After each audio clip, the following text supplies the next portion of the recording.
여러분 안녕하세요. 경인남과 토론합시다. 오늘 대주제는 바로 중국입니다. 중국의 공습이 시작된 게 아닌가 하는 생각을 많이 하실 겁니다.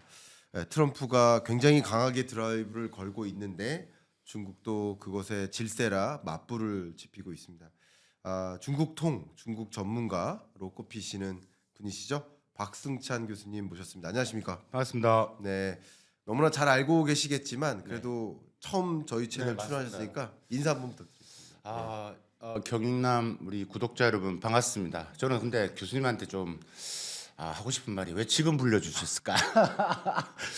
네, 죄송합니다. 왜냐하면 여러 가지 저의 장점은 아마 현장을 좀 많이 뛰는 스타일이고 또 우리 기업들 제가 또 다른 조직에서 기업 회원들을 끌고 있는 조직이 있거든요. 그래서 네. 중국 관련된 사업을 많이 하시는 분들 그래서 그분들도 한 몇천 명이 되는데 예, 하여튼 현장 속에서 중국을 가까이에서도 보지만 또 미국적인 시각이나 또 멀리서도 중국을 보려고 하는 현장을 뛸 산업적인 부분에서 많이 뛰고 있는 박승찬이라고 합니다. 반갑습니다. 감사합니다. 사실 오늘 이사하시는 날이신데도 초대 응해 주셔서 대단히 감사하고요. 네. 본격적으로 좀 말씀을 네. 드려보도록 하겠습니다. 네네네네. 일단 트럼프의 행보에 거의 예민하게 반응하는 모습이지 않나 이런 생각도 저는 개인적으로 중국이? 했거든요. 네.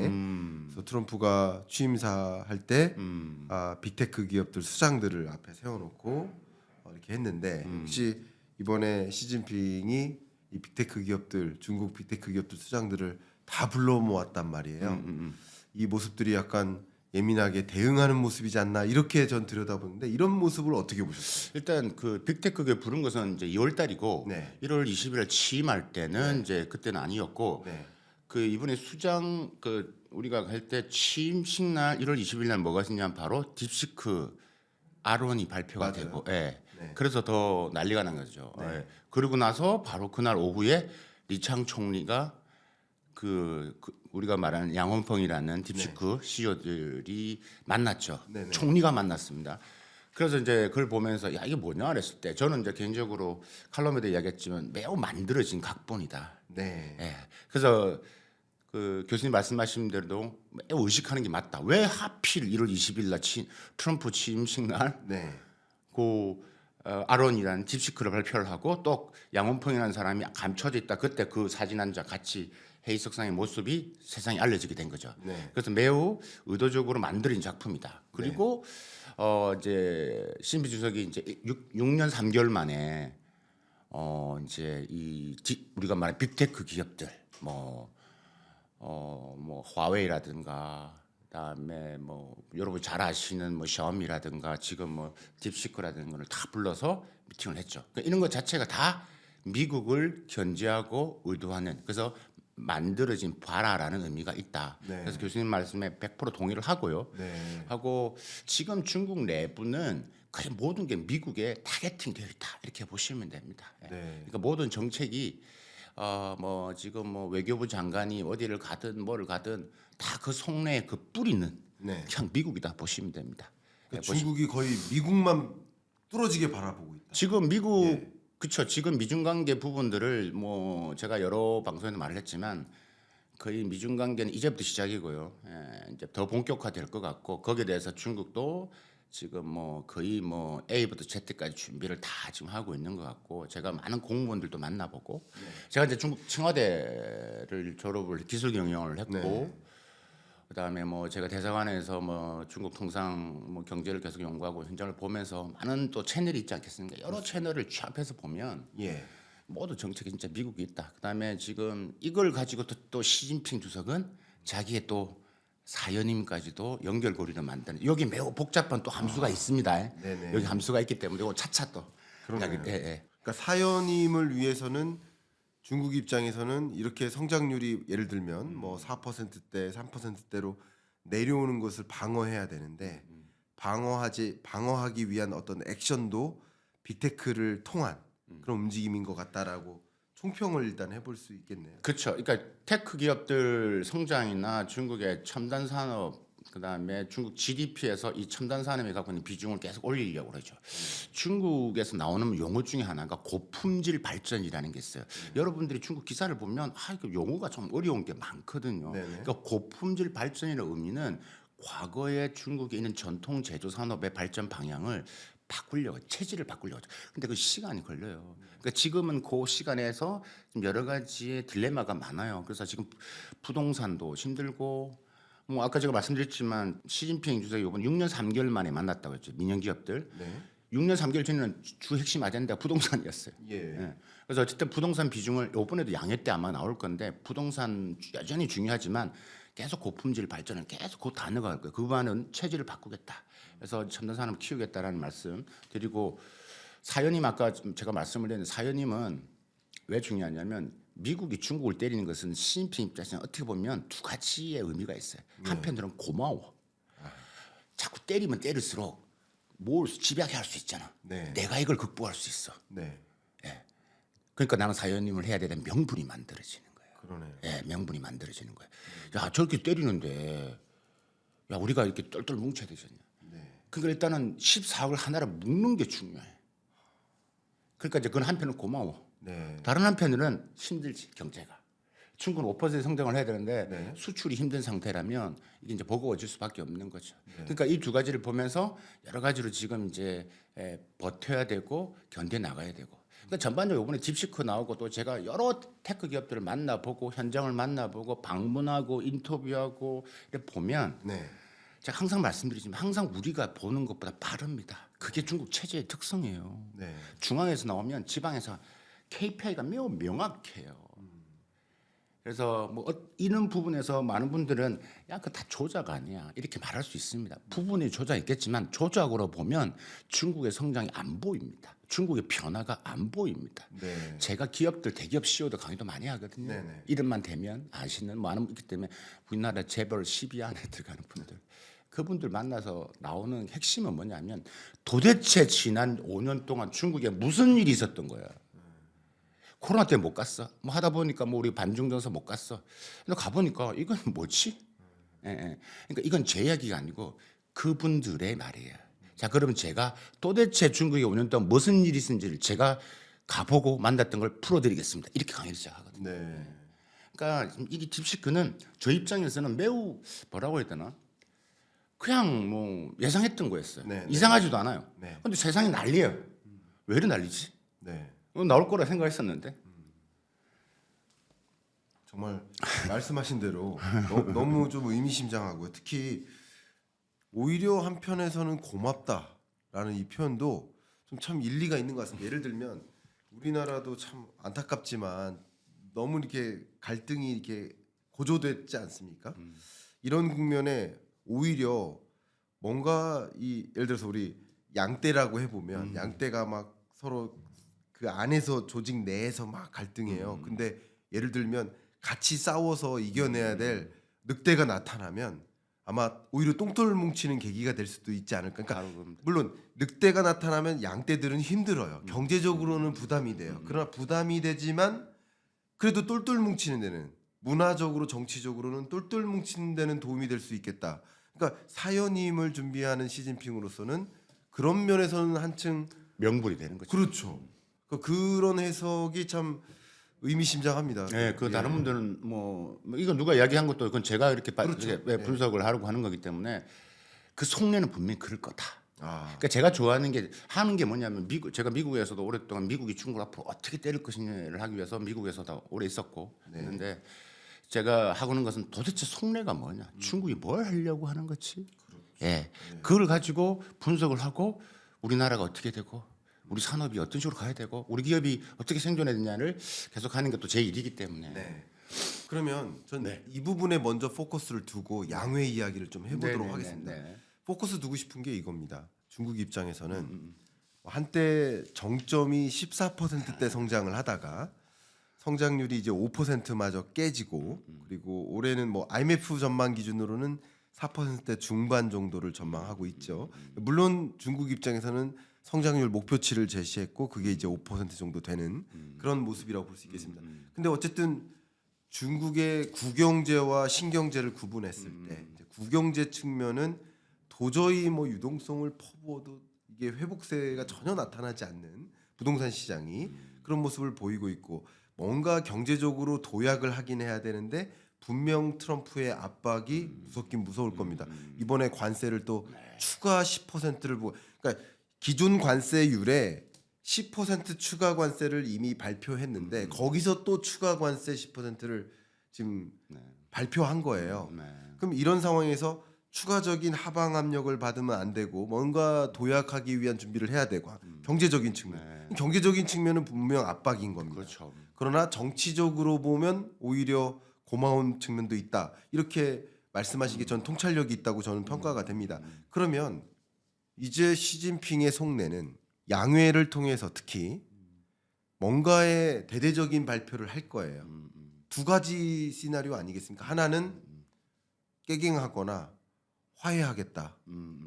나 이렇게 이런 전쟁 확전시키지 않겠다라는 느낌의 양회가 있을 수도 있겠고 주로 이제 양회를 통해서 혹은 야 너 그렇게 해? 나도 만만치 않아 나 굴하지 않아라는 것을 또 한번 강하게 발표하지 않을까. 그러니까 크게는 이 두 가지 시나리오예요. 그렇죠. 그것에 따라서 이 시장은 완전히 바뀔 겁니다. 맞습니다.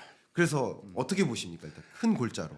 매우 명확합니다. 지금 네. 말씀 속내 두 가지 말씀하셨지 않습니까? 네. 깨갱 그다음에 만만치 않아 두 가지 말씀하셨잖아요. 네, 네. 뭐 저희 답은 뭐 1초도 고민 안 합니다. 두 번째입니다. 예, 1초도 고민하지. 예, 1초도 고민하지 않습니다. 이거는 뭐 30년 동안 제가 현장을 뛰고 보았던 또 여러 가지 부분에서 제가 확신할 수 있는 부분들인 거고요.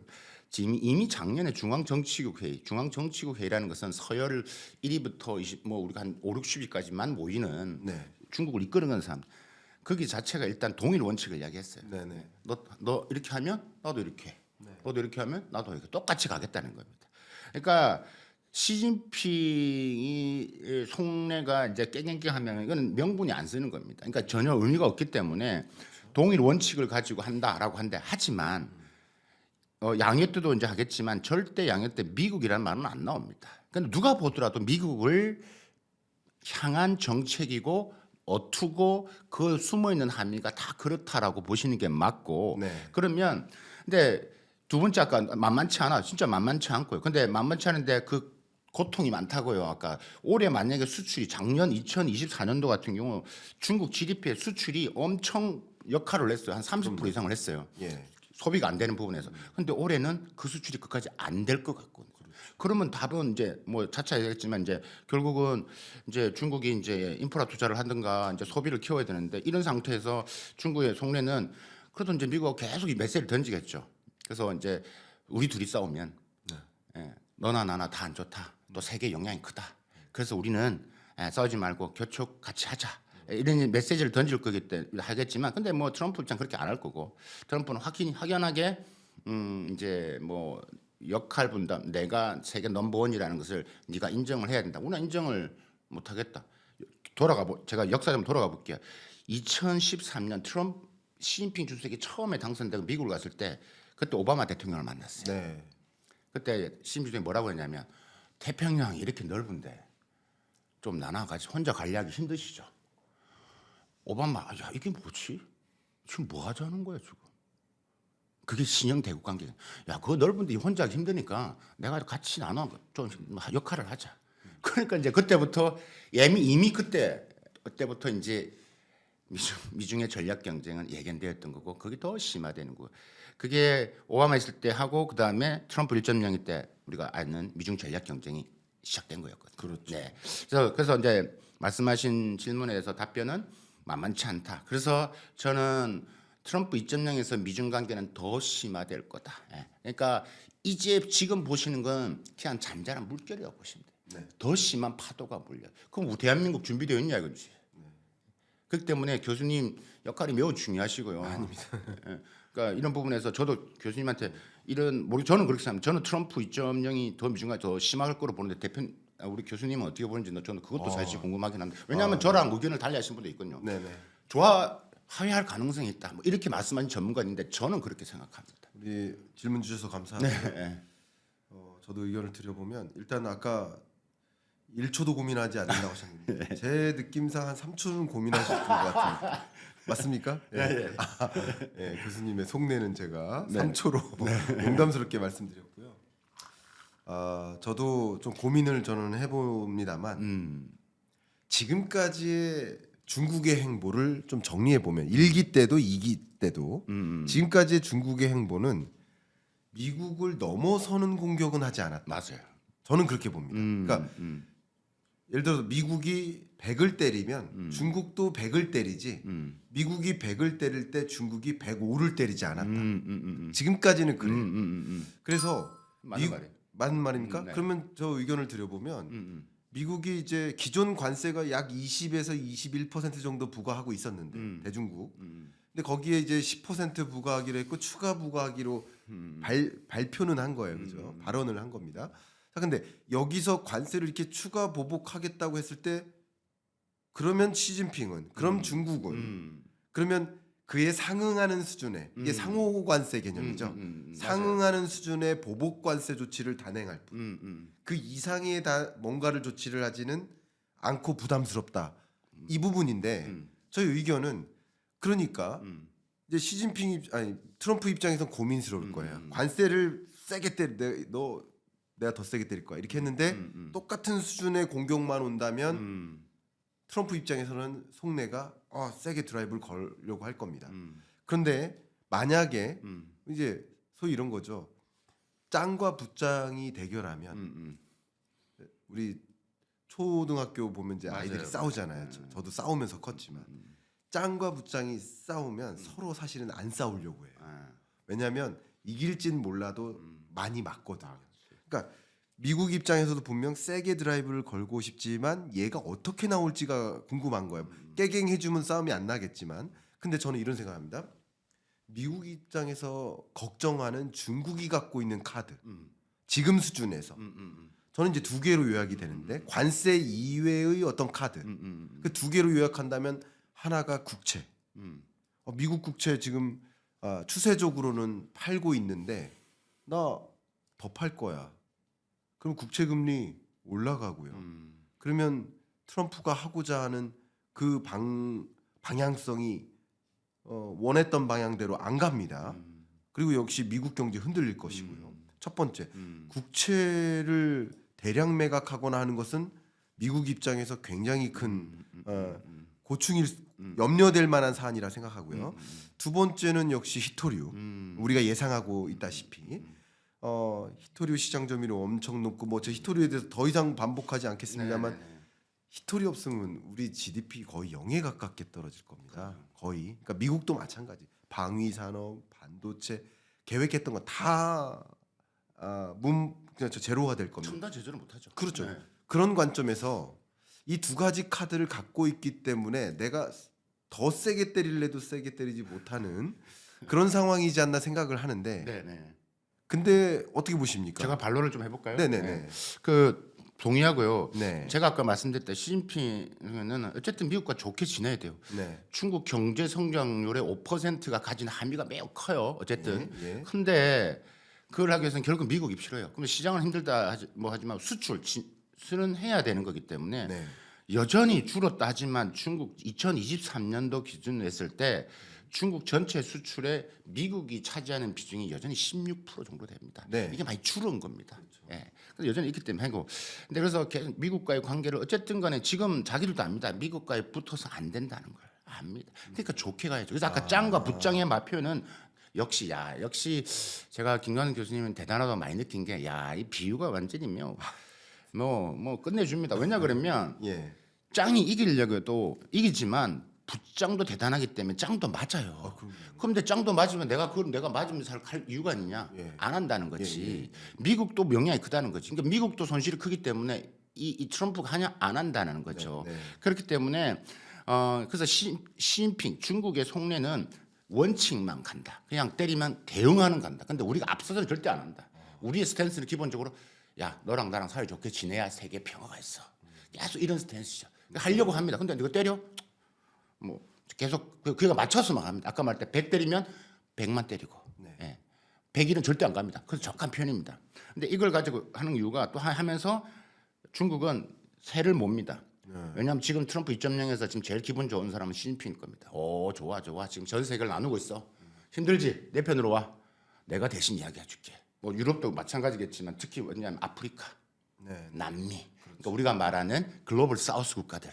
예. 그러니까 뭐 이제 그 지금 좋아하고 있는 상태다. 그래서 이제 그거를 이제 싹 아우르려고 하고 있기 때문에 이 판이 더 제가 볼 때는 흥미진진하게 되는 걸로 간다 보인다라고 이제 말씀드릴 수 있을 것 같고 아까 이제 그 다음에 말씀하셨던 게 이제 그 중국의 대응을 이제 국채 매각과 히토리 말씀하셨잖아요. 네. 국채 매각, 히토리 매각은 제가 볼 때는 그냥 한 둘 중에 하나입니다. 그러니까 여러 가지 중에 하나, 두 개를 말씀하신 것뿐입니다. 그러니까 강도 측면에서 히토리가 제일 마지막 카드인 것은 맞다. 그러면 중국이 미국이 어떻게 대응할 것이냐? 100을 때리면 100을 때리고 여러분 트럼프 1.0에서 미중 무역 전쟁이 났을 때를 좀 거슬러 가보면요. 똑같이 네가 300억 불 때리면 내가 300억 불 때리고 네가 160억 달러 때리면 나 160억 달러. 이게 1차, 2차, 3차 가는데 중국이 더 때릴 게 없어. 왜? 중국 수출을 더 많이 하기 때문에. 그러면 양이 줄을 수밖에 없어요. 중국은 때릴 게 더 많으니까 너희가 많이 수출하잖아. 그러니까 똑같이 한다는 분인데 그러면 트럼프 2.0에서 중국의 대응 시나리오는 매우 복잡하게 함수에 얽혀 있습니다. 제가 이미 뭐 비슷한 칼럼을 쓴 적이 있는데 어떻게 대응할 것이냐. 이게 이제 트럼프가 이제 선거 뭐 해서 뭐 해리스가 이기냐 뭐 트럼프가 이기냐 막 그럴 때 제가 이제 그때도 방송을 많이 하면서 질문 시진핑은 누구를 원할까요? 누구를 지지하고 있을까요? 해리스일까요? 트럼프일까요? 제가 그 질문을 많이 받았거든요. 해리스일 거다. 그때 그런 말을 했습니다. 트럼프가 들어오는 지금은 트럼프야 뭐 당선되고 나서 장단점이 있긴 한데 어쨌든 해리스 민주당은 중국을 제재를 했지만 룸이 있었어요. 우회할 수 있는 길이 있어요. 근데 트럼프 2.0은 이것까지 막으려고 한다는. 자, 그럼 어쨌든 트럼프가 당선이 됐어요. 그리고 나서 이제 시나리오를 준비합니다. 중국이 각 산업별로 중앙, 지방 전문가들께 해가지고 싱크탱크를 만들어서 거기에 대한 시나리오가 어마어마하게 생각을 해보십시오. 중앙에 올라가기 위해서 엄청난 밑에서 거르고 올라갑니다. 어떤 시나리오가. 그럼 대충 정리돼 나와 있다. 그 시나리오만 얘기를 어마나 할 건데 그러면 저는 어떻게 하냐면 한 네 가지로 이야기를 합니다.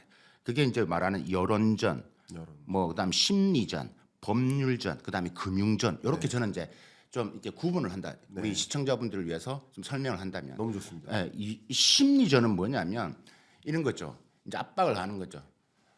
미국 기업들 중국에 돈 많이 벌고 있잖아. 지금 샘스클럽 같은 게 중국에서 난립니다. 엄청 잘 됩니다. 그러니까 예를 좀 제가 지난주에 상하이를 갔다 왔는데 아이폰 가게는 여전히 바글바글합니다. 그 바로 앞에 삼성, 화웨이 있는데 게임이 안 됩니다. 여전히 아이폰 최고. 아이폰 있어야지만 좀 있어 보이기 때문에. 이게 뭐냐면 제가 심리전 예를 들면 언제든지 미국 기업들 제재할 수 있어. 그러니까 불매 운동이 가능하다는 거예요. 중국은 말 한마디 여론만 타면 그 아이폰 하더라도 여러 가지 분명히 타격을 받습니다. 스타벅스가 중국에 6,500개, 7,000개. 스타벅스 사람 엄청 많습니다. 여전히. 스박에서 커피 한 잔 마시는 게 중국 젊은 사회는 또 의미가 있거든요. 뭐 등등 있기 때문에 이게 이제 일종의 여러 가지 심리전 중에도 또 여러 가지의 세부 카테고리가 있는데 예를 들면 심리전은 그런 걸 말한다. 말씀드릴 수 있는 거고. 그다음에 또 하나가 이제 여론 이제 부분들이고 여론전이는 뭐냐면 이제 이런 것들을 가지고 이제 아까 말씀드렸던 14억을 모으는 역할 아까 사연이 말씀드렸지 않습니까? 야 우리 한번 합쳐줘야 돼. 이런 것들도 있고 그 플러스 글로벌리 그러니까 새를 더 키우는 거죠. 그러니까 중국이 아군을 더 만든다는 게 여론전의 또 하나가 중요한 부분. 대내적으로는 14억을 묻고 사연에는 가고 지금 이제 많은 이제 우방국들을 모으는 거죠. 이런 말씀드릴게요. 미국의 동맹이나 그다음에 우방국이라 할 수 있는 나라가 60개국 플러스 알파입니다. 근데 중국이라는 나라를 경제 무역으로 넘버 1, 넘버 2로 파트너를 구고 있는 나라가 120개 플러스 알파입니다. 나라 수가 게임이 안 되죠. 우리나라는 두 개 다 들어가죠. 우린 동맹이기도 하고 중국이 우리나라 첫 번째 무역 대상국이니까. 그러니까 이런 나라를 더 하면서 이제 또 여론을 모으면서 대응하려고 할 것이고 법률전이 아까 말씀하셨던 것 같다시피 이제 전략 물자입니다. 광물자원 무기합니다. 근데 그 광물자원도 히토리가 제일 마지막에 한 이유는 뭐냐면 히토리만 있는 게 아니고요. 중국이 갖고 있는 이게 참 중국이 갖고 있는 광물자원의 무기가 엄청 많습니다. 그게 뭐 우리 전기차에 들어가는 건 뭐 예를 들면 매우 많기 때문에 광물 자원도 많이 나는 것도 중요하지만 그것을 가공하고 생산하고 바로 딱 사용하기 좋게끔 만들어내는 게 중국이 제일 잘 만듭니다. 그러니까 이렇게 된 거예요, 판이. 그걸 만들려고 흩으려고 바이든 때부터 뭐 지금 미국 들어오라 이렇게 된 거예요. 그럼 미국이 제일 잘하는 거죠.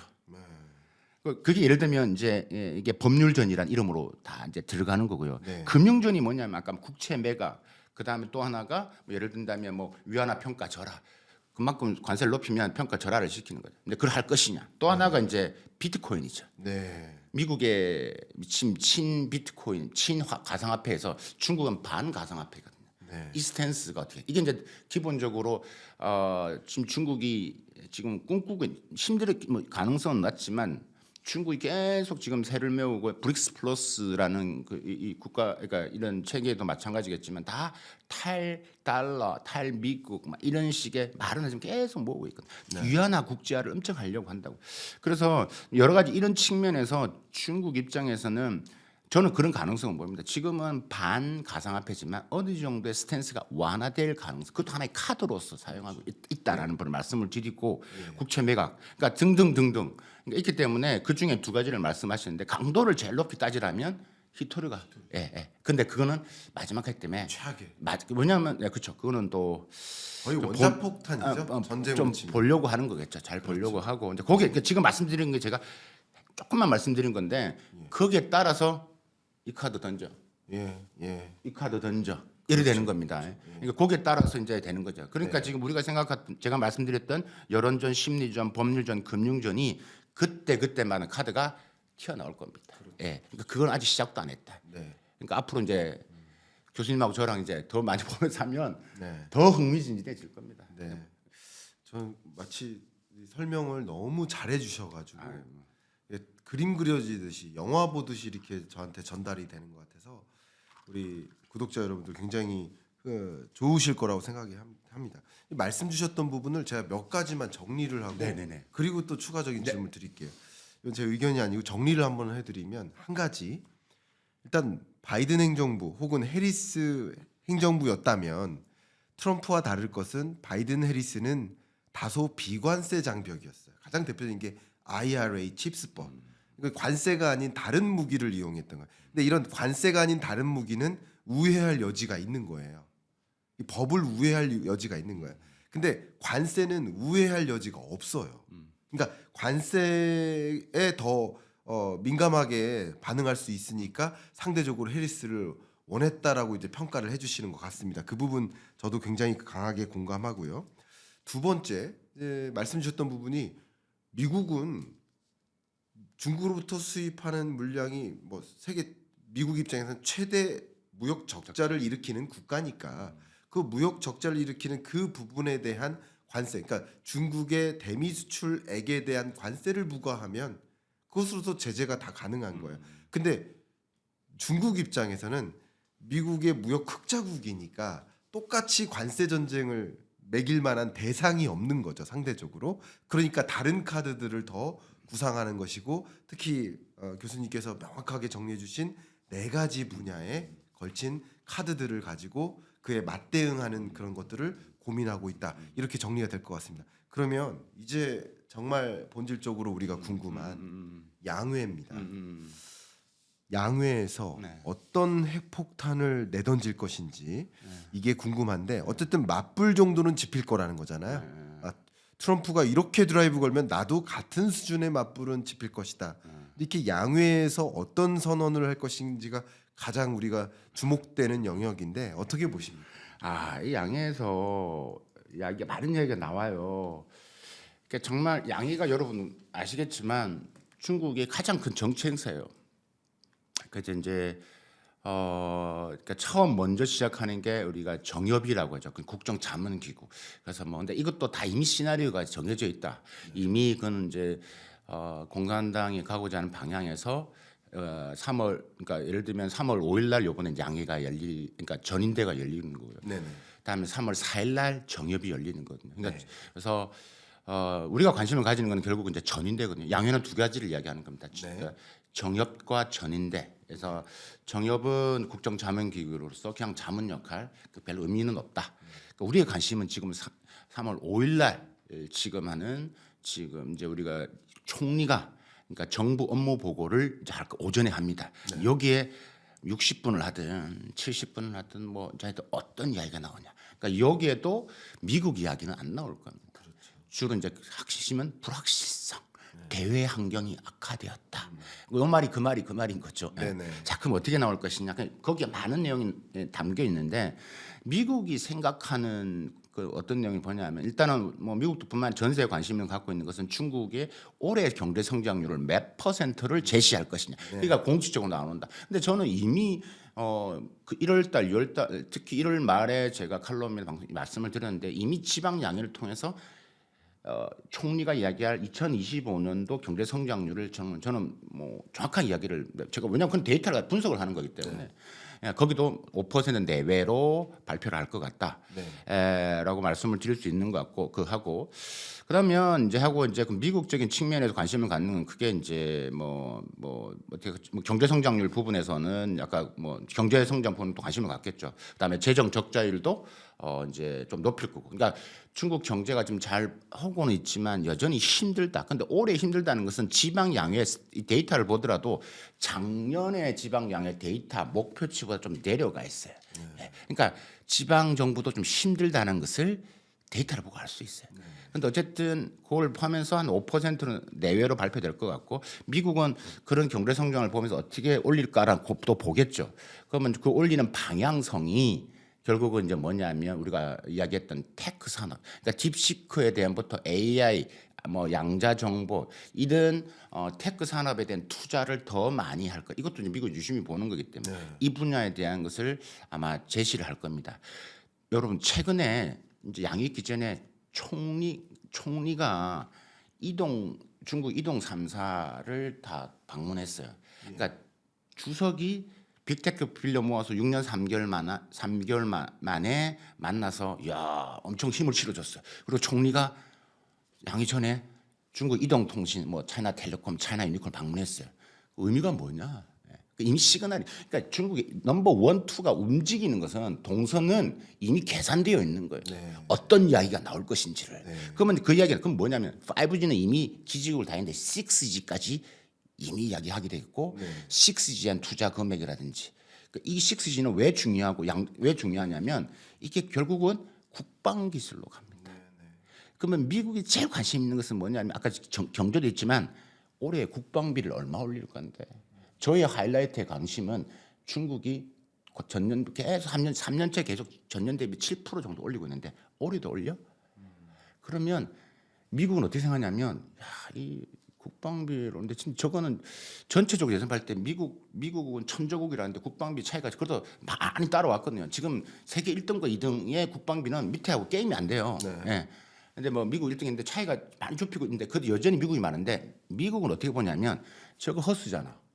너희가 뭐 예를 들면 학교에 보내는 뭐 AI 연구 기금, 뭐 무슨 뭐 연구소에 보내는 뭐 이는 그러니까 이게 말 그대로 우리가 뭐 첨단 산업에 투자하는 이런 것들, 뭐 과학 기술부로 투자하는 것들 이런 것들은 보기에는 국방비로 안 보이지만 이게 돌고 결국 국방비로 간다.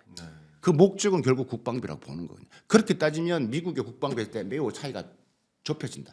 그러니까 매우 관심을 갖고 있는 겁니다. 제가 미국에 있을 때 가장 큰 부분 관심을 가졌던 게 뭐냐면 미국이 중국을 어떻게 제재를 하려고 미국이 어떤 중국의 우려를 갖고 있냐. 두 가지입니다. 첫 번째 딱 두 가지를 봅니다. 중국이 미국 군사 패권에 도전하면 안 돼. 어디 감히. 두 번째는 위안화. 근데 이거는 한참 걸리기 때문에. 근데 군사 패권은 결국은 첨단 산업과 같이 가는 겁니다. 지금 아까 말씀하셨다시피 히토류 다 첨단 기구 다 들어가는 거 아시잖아요.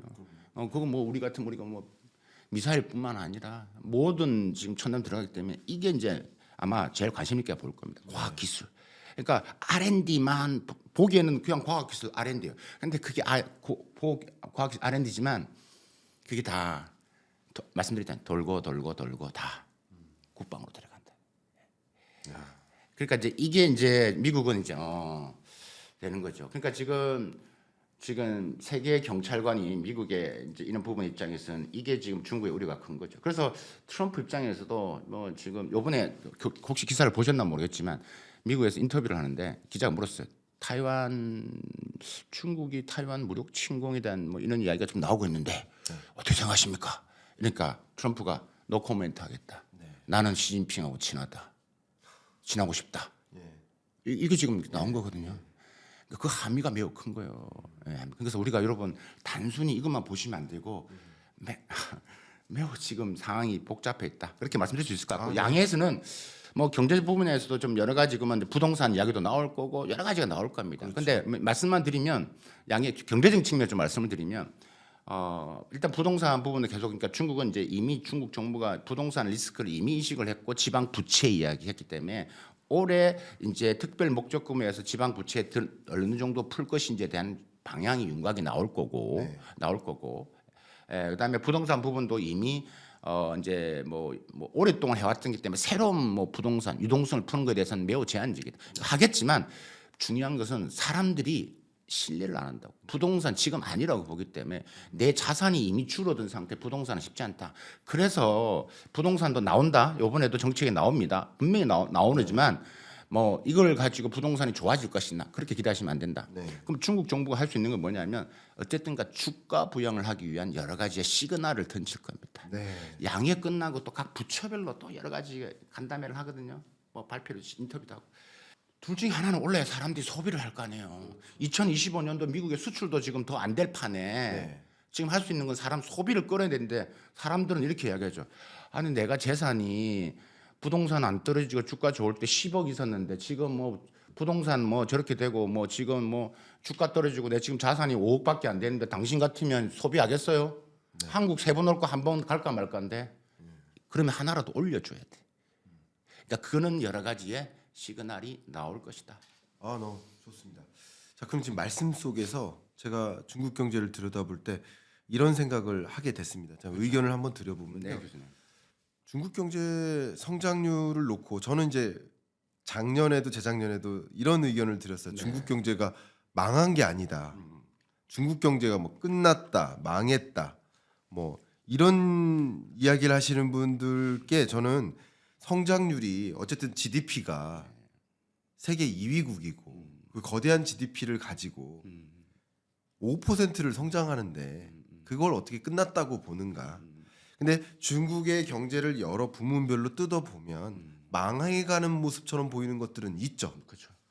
주로 부동산, 인프라, 뭐 지방 부채, 뭐 숨겨진 부채 이런 모습만 보면 중국은 거의 진짜 끝났다, 망했다 이런 타이틀을 붙여도 될 것 같아요. 근데 지금 말씀드렸던 이런 부분은 소위 구경제고요.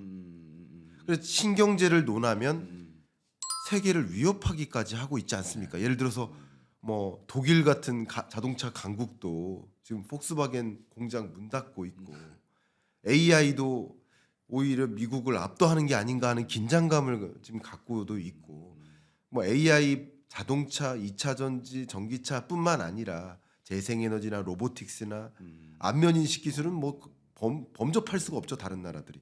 그러니까 이런 식으로 이렇게 오고 있는데 구경제와 신경제를 구분해 봤을 때 신경제는 정말 세계 경제를 위협할 만큼이다. 그래서 이걸 놓고 보면 이 구경제적인 측면의 성장세는 거의 마이너스 성장인데 신경제적인 측면의 이 산업군들을 보면 뭐 5%가 아니라 뭐 10% 성장하니까 이 전체의 평균 성장률이 5% 수준인 것이다. 저는 이렇게 들여다보고 있거든요. 혹시 저는 이 부분에 대해서는 여러 중국 경제를 고민하는 학자분께 똑같이 여쭙습니다. 그냥 혹여나 저에 무조건 동의하지 마시고요. 어떤 생각을 갖고 있는지 좀 명확하게 질문드리고 싶습니다. 제가 이제 여러 전문가분들하고도 뭐 유튜브 방송도 하고 뭐 이렇게 혹은 뭐 다른 방송 하는데 이 구경제, 신경제를 이렇게 나누어서 설명하시는 분은 처음 뵌 것 같아요. 그러니까 일반 시청자 입장은 매우 이해가 빠른 거잖아요. 근데 그거를 이렇게 하는 게 키워드가 매우 정확한 표현이 맞거든요. 감사합니다. 그건 맞습니다. 왜냐하면 중국 아까 제가 말씀드린 고품질 발전 그 말을 다른 말로 하면 구경제에서 신경제로 전환을 하겠다 이 말입니다. 쉽게 말하면. 그렇기 때문에 그 표현이 맞는 거고. 그래서 지금 뭐 중국 경제 뭐 망한다. 솔직히 뭐 그런 걸 좋아하시는 분도 있겠지만 근데 팩트를 가지고 보면 절대 안 망합니다. 안 망하고 아까 말씀 부동산 안 좋고 중국 일단은 왜 그러냐면 중국 공산당, 중국 중앙정부 부동산의 리스크를 이미 대외적으로 이야기했을 때 자체는 자신이 있다는 얘기예요. 네. 그러니까 영향을 미치고 있고 문제는 그게 내려가서 사람들의 소비가 안 되는 게 걱정인 거지. 그러니까 지금 뭐 전 세계 뭐 중국에 뭐 아마 8천만 채가 뭐 빈집이 있고 뭐 지방은 심각합니다. 맞습니다. 네. 지방은 뭐 저도 많이 가봤고 지원하는데 그게 유령의 집 저도 많이 네. 봤습니다. 저도 같이 많이 봤기 때문에 그러니까 그런 부분이 있는데 그게 이제 부동산이 바로 어디로 연결되면 바로 지방 부채랑 연결되는 겁니다. 왜냐하면 지방 정부 자체의 수익 자체가 부동산이기 때문에 그게 하는데 지방 부채는 결국 중국 전체 31개 성시 자치구 중에서 12개가 가장 심각하죠. 예.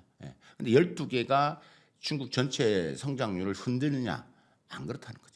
GDP 차지하고 있는 비중에서 그렇기 때문에 지방 부채, 부동산 이미 중국 정부가 작년에 우리 위험하다 리스크를 인정을 했어요. 그래서 지방 부채를 하기 위해서 돈을 푸는 거고 중앙정부에서 하고 있는 지금 이제 특별세를 이제 푸고 이제 지금 하고 있는 부분 측면이 크다.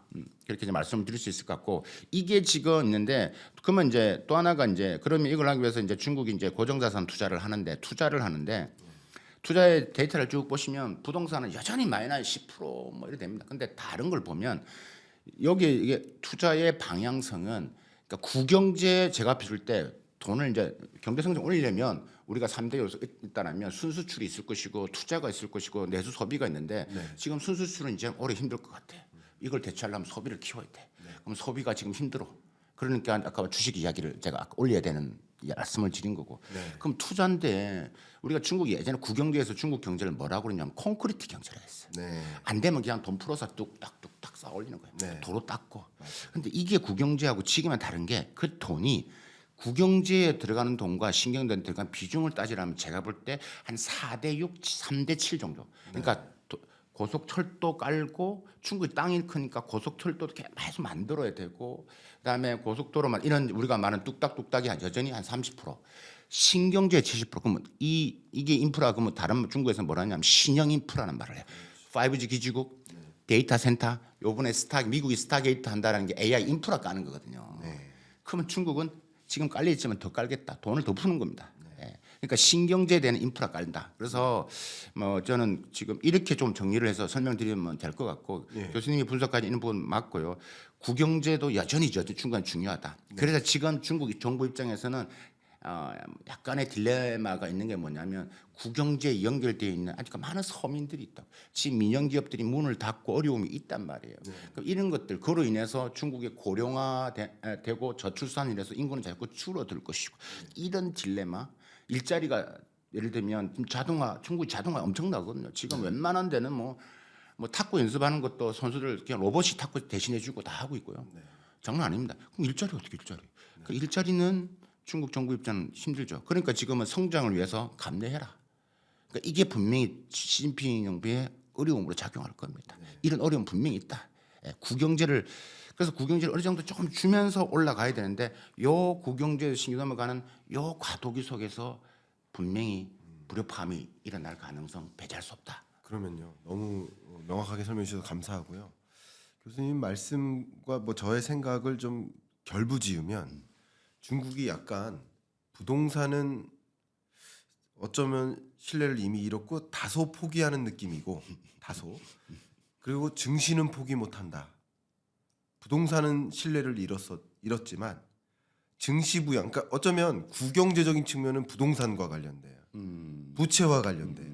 인프라와 관련돼요. 근데 신경제는 증시와 관련돼요.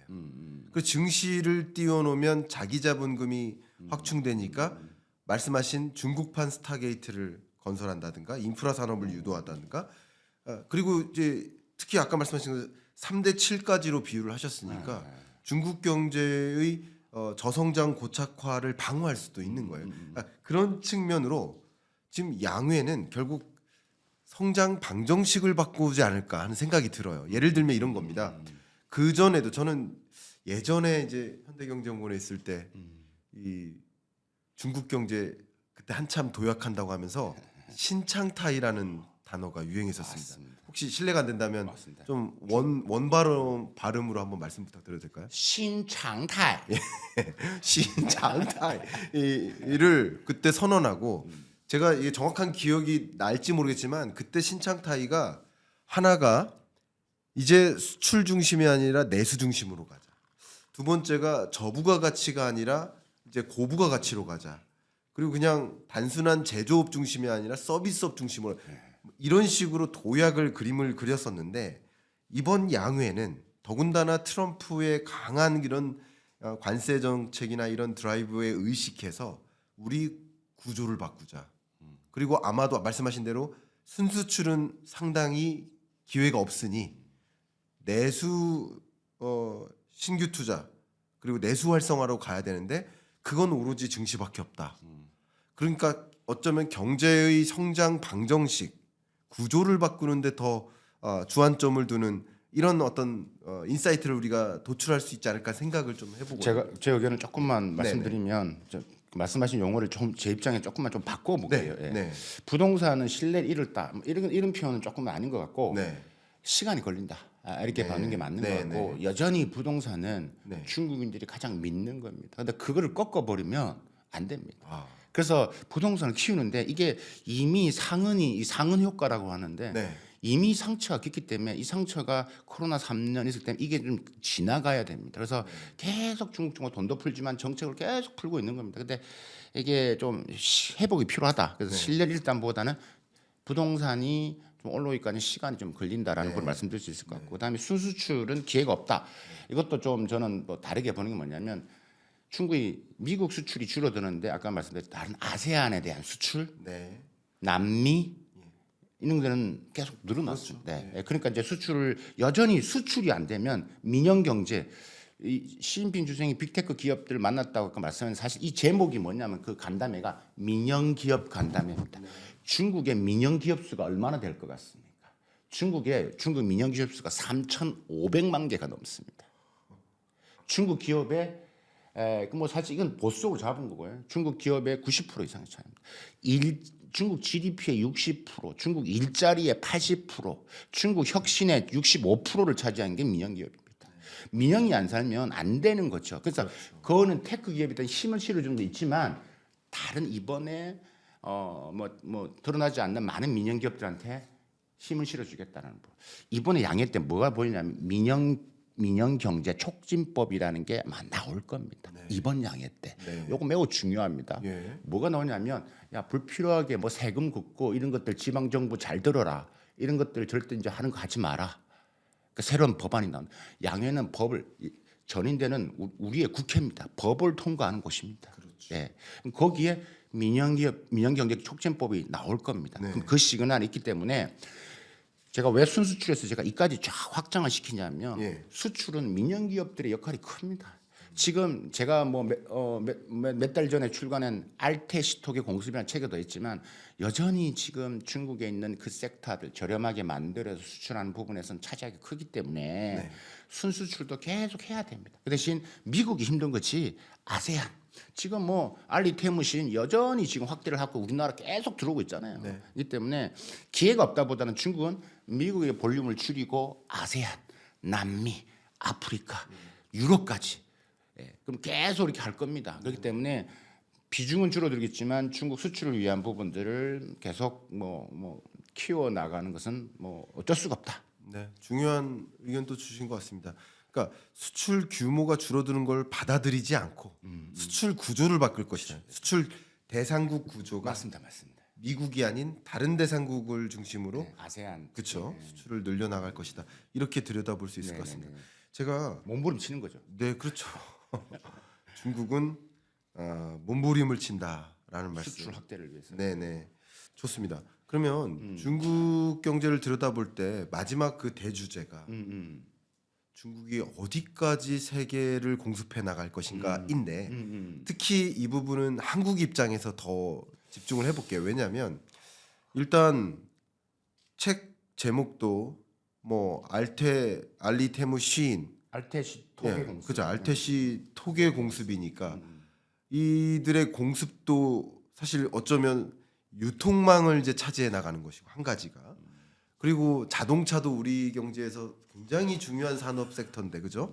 그러면 비아드 같은 경우도 정말 저가에 이 SUV를 공급하면서 상당 부분의 시장을 또 점유해 나가고 전기차도 그렇고 배터리도 그렇고 AI도 이미 치고 올라왔고 또 한 가지 반도체도요. 파운드리 같은 경우 한국 파운드리 시장 점유율을 넘어섰습니다. 이번에 중국 3사가.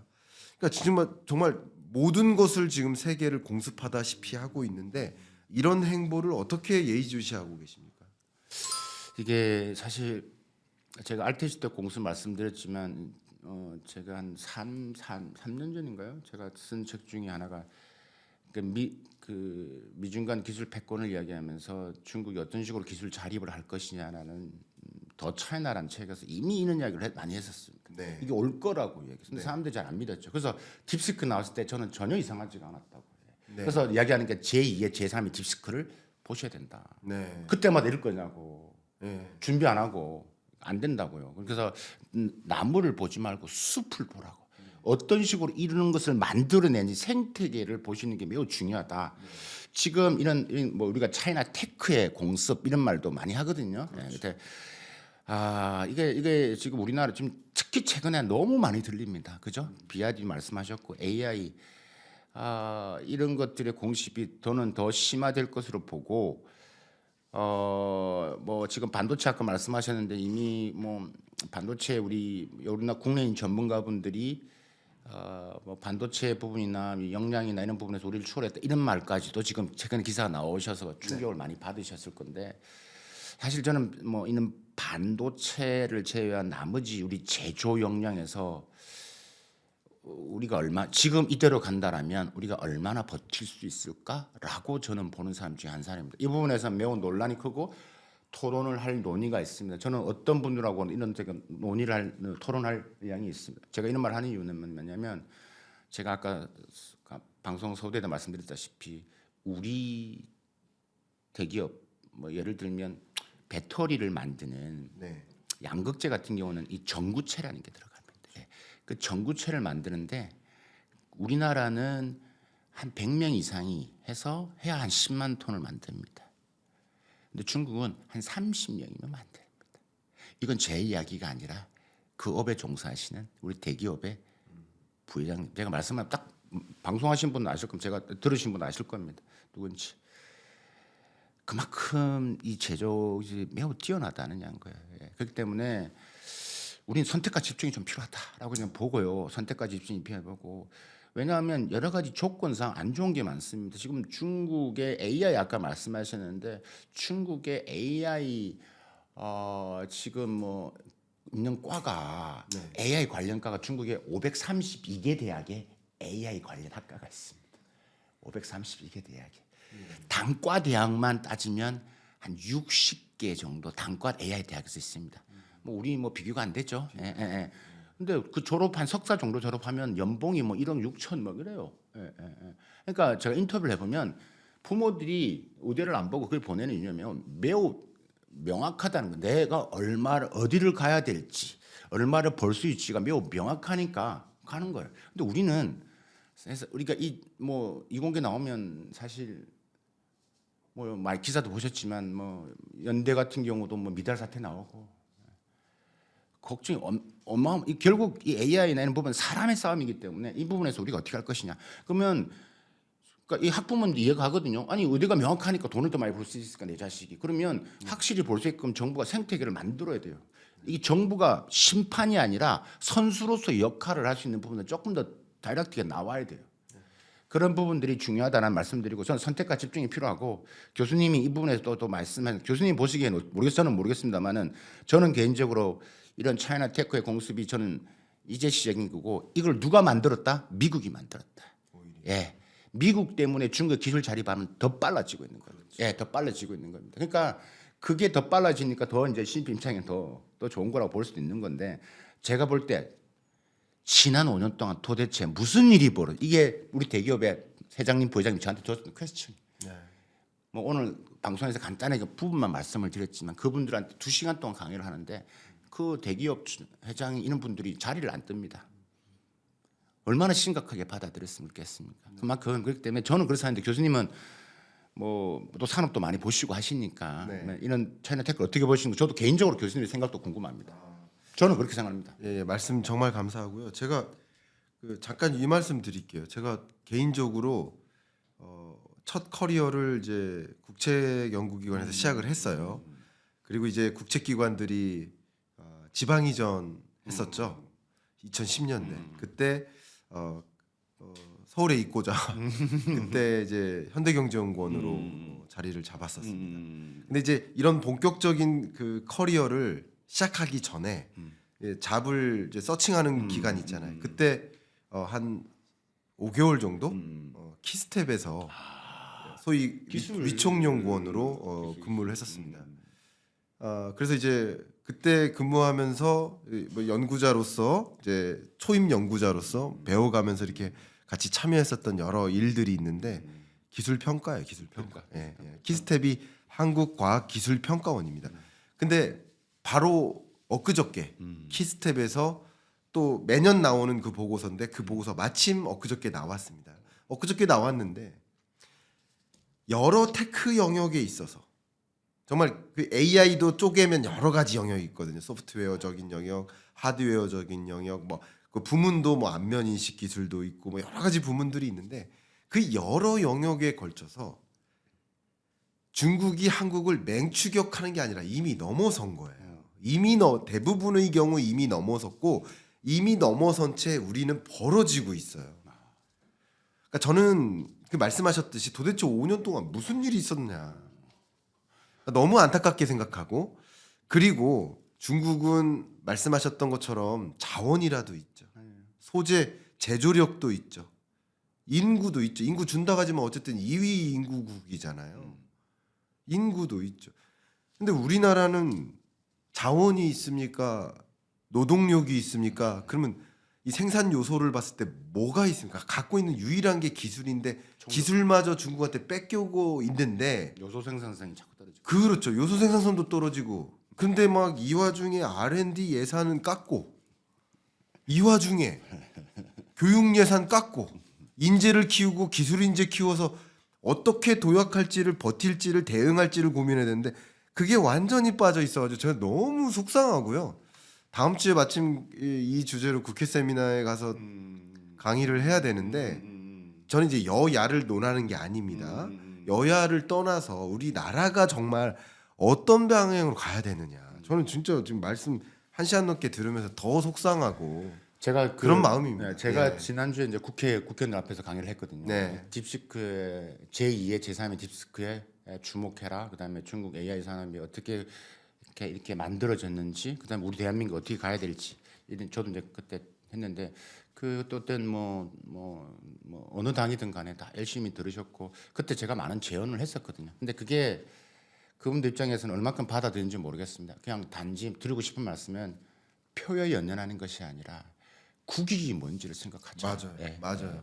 표에 연연을 하면 그러면 국익은 자꾸 밀립니다. 지금처럼 총성 없는 전쟁이 더 심화될 것이고 네. 이 상태에서 제발 국익을 방점을 두고 좀 심각한 고민, 불필요한 규제 이걸 하지 않으면 이걸 막 해소하지 않으면 저는 지금의 우리가 목도하고 있는 부분들이 더 심화될 것이다. 그럼 너무 답답합니다. 이게 우리가 중국 우리한테 기술 협력을 하자 투자한다고 막 여러 가지가 한다 했을 때 정말 이게 한 순간입니다. 이 지난 5년 동안이 점점 더 빨라진다. 가속도가 더 붙는다. 그 우리는 계속 정체되어 있다고 좀 이게. 그러니까 지금이라도 늦지 않았습니다. 지금이라도 우리가 이런 환기시키고 심각성을 공유하고 같이 노력을 해야 되는데 그 중심에 국회의원들이 계시고 도와주셔야 되고 전문가인 교수님이나 저나 목소리를 자꾸 내야 되는 게 우리의 역할인 것 같습니다. 맞습니다. 네, 좋은 말씀 감사하고요. 끝으로 그러면 이 질문을 좀 여쭙겠습니다. 말씀 주셨던 것처럼 더 이상 이제 한국이 버틸 시간이 없는 게 아니라 이미 지난 것 같아요. 정말. 그러니까 지금은 아까 정치적으로만 논한다면 국민들의 마음에 들도록 뭔가 언감생신하는 그런 어떤 뭐 공약이나 이것에 표를 주시는 게 아니라 국익을 우선시하는 그런 정치인에게 표를 주시면 돼요. 정치인들이 계속 국익을 놓고 고민하게 만들어야 되지 이게 여야 보수 진보 이래가지고 뭐 그 정치적 이권을 중심으로 이렇게 혹은 표를 의식한 그런 행보 말고요. 여러분들 우리도 저도 여러분들도 국익을 우선시하는 리더가 누군가 그게 주안점이 돼야 되지 않을까 네. 의견을 드리고 싶고요. 끝으로 그럼 질문 드리고 싶습니다. 그러니까 우리 채널은요 네. 유독 정관계 인사가 많이 들으세요. 예, 유독 많이 들으시고 기업에서도 이 의사결정자분들이 정말 많이 들으세요. 예, 그 부분에 대해서 저는 굉장히 감사함을 느끼고 있는데 이렇게 가야 된다. 이거 중국의 양회 이거 더 이상 버틸 시간 없으니 우리 어떻게 해야 된다라는 그 정책적 제안 한번 부탁드리겠습니다. 적재는 여러 가지 많은데 앞에도 이미 예, 말씀드린 하나라도 뭐 꼭 이것만큼은 예. 하나만 말씀드리면 제가 쓴 책 중에 국익의 길이라는 책이 있습니다. 네, 네, 그러니까 지금 이런 사태가 올 거라고 예견을 하고 그래서 우리나라가 어떻게 되는지 그게 국익의 책 제목이 국익의 길입니다. 네, 예.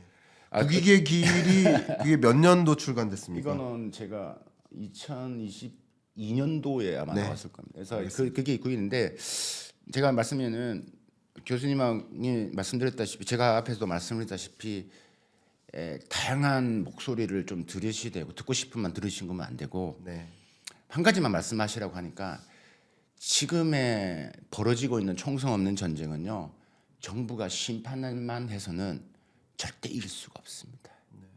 선수로 뛰셔야 됩니다. 선수로 뛰는데 우리 국익을 선수 뛰기 위해서는 지금 자기가 갖고 안에 있는 자기 개인에 있는 것들을 버리셔야 됩니다. 예.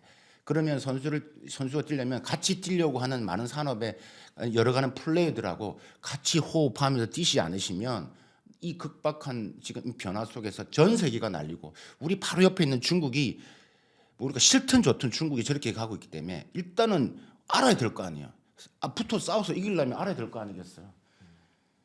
우리 정부가 선수로 뛴다는 마음으로 좀 임해 주셨으면 감사하겠습니다. 그 밑에 여러 가지 내용은 책을 한번 보십시오. 네. 말씀 감사하고요. 책 꼭 보도록 하겠습니다.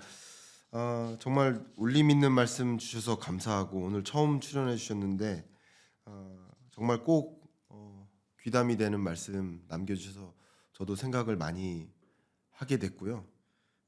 정말 우리 정부가 혹은 우리 기업인이 그리고 여러분 한 분 한 분이 저도 마찬가지 이게 정치적으로 몰아가 가지고 친중이다 반중이다 이런 논의 말고요. 이런 중국의 행보, 미국의 행보에서 우리는 어떻게 대응할지를 고민하는 필요할 땐 친중이고 필요할 땐 반중이겠지만 국익. 그렇죠? 국익이 우선이 돼서 친중 반중을 선택할 일이지 정치적 이해관계를 가지고 친중 반중을 선택하면 안 된다라는 생각까지 다시 한번 드리면서 소감 말씀 여쭙고 마무리하겠습니다. 일단 국익의 길 이 책 여러분도 한번 관심 있으시면 봐주시고요. 또 알테시톡의 공습 책 이 두 가지 책의 링크를 고정 댓글 상단에 남겨드릴 테니까 관심 있으신 분 한번 확인해 주시기를 부탁드리고 저도 소감 말씀 먼저 드리면 참 많이 배우고 많이 생각하고 제가 미처 보지 못했던 부분에 대해서 또 한번 고민해 봐야겠다라는 아젠다를 또 주신 것 같아서 저도 참 많이 도움이 됐습니다. 경인남과 토론합시다에 처음 출연하셨는데 방송 출연은 많이 하시겠지만 토론은 또 많지는 않지 않습니까? 어떤 소감 갖고 계십니까? 일단 개인적으로 이제 우리 교수님 김광수 교수님하고 우리 같이 해서 너무 마음이 편했고요. 예, 또 저도 개인적으로 영광이었습니다. 제가 그러니까 오피니언 리더로서 교수님과 제가 앞으로 해야 할 일이 정말 많다 이런 생각을 하고 언제든지 뭐 제가 도움이 되고 함께할 수 있으면 교수님 불러주신다라면 뭐 언제든지 또 와서 이야기를 하고 다음에 또 다른 또 그러니까 이게 일반 방송하고 다른 게 저도 방송을 많이 하지만 이 토론이 훨씬 더 재밌고 뭐 그러니까 대본 없이 가는 거잖아요. 이게 더 재밌는 흥미로운 거거든요. 그래야지만 저도 그러니까 뭐 아무 뭐 평소에 다른 방송 하지 못했던 이야기 오늘 막 이야기하고 제가 어디를 가서 봤는데 들었는데요. 이렇게 할 수 있는 게 정말 살아있는 토론이거든요. 그래서 오늘 정말 저도 재밌었고요. 하여튼 교수님이 더 또 역할을 많이 해주시고 저는 또 제분의 역할을 해서 우리 국익을 위해서 네. 대한민국을 한번 더 약진하는 사람으로서 노력해 보도록 하겠습니다. 감사합니다. 아, 너무 감사하고요. 저도 요 코멘트까지만 드리면 이 출연하시는 이제 출연자 입장에서 전문가들은 무대본을 선호합니다. 비전문가들은 질문지 없으면 얼어버리죠. 불안한 거. 예, 그러니까 찐을 구분할 수 있는 과정이다. 이 말씀드리고요. 오늘 그냥 백지에다가 적기만 했습니다. 여기 보십시오. 백지에다 적기만 했습니다. 그러니까 이 질문지 없이 그 동안에 생각했던 그 고민들을 마구 이게 쏟아내 주셔서 감사하고 다시 한번 정말 이 생각과 그 고민과 의견이 맞다 틀리다가 중요한 게 아니라 그런 의견을 명확히 전달해 주셔서 더 한번 생각해 볼 수 있는 시간을 주셨다는 점에서 큰 영광이고 감사한 말씀드리고 여러분께도 충분히 생각할 시간을 드렸다라고 느끼시기를 좀 바라는 마음 담아서 마무리하도록 하겠습니다. 감사합니다. 감사합니다. 네.